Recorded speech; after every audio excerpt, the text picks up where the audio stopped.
Պատվարժան դատարան, ես իմ վերջին խոսքը դեռ անցած նիստին էի պատրաստել, ցավում եմ, որ նման որոշում կայացրեց դատարանը, բայց քանի որ դա փաստորեն այդ որոշումը, պարտավոր եմ ենթարկվել որոշմանը։ Կան այլ հարթակներ, որտեղ կտեղադրվեն իմ վերջին խոսքը, որը անցած անգամ էի պատրաստել, այս անգամ այստեղ հիմա կարճ կասեմ մի քանի թեզեր ուղղակի։ Ուզում եմ ասել, որ չեմ ընդունում ինձ ներկայացված մեղադրանքը, իմ կողմից կատարվածը հանցանք չեմ համարում, այդ կատարված ակտները փաստաբաններն նախորդիվ շատ ծավալուն անդրադարձել են դրան։ Ու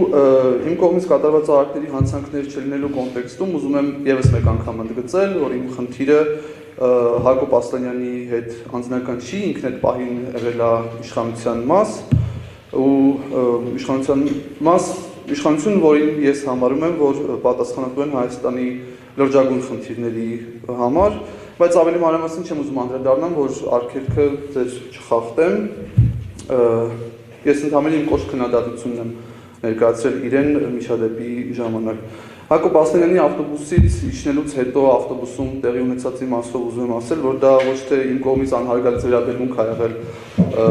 ներկաների նկատմամբ, այլ ճիշտ հակառակը փորձել եմ ավելի հասկանալի լինել ու բացատրել, թե ինչ կատարվեց։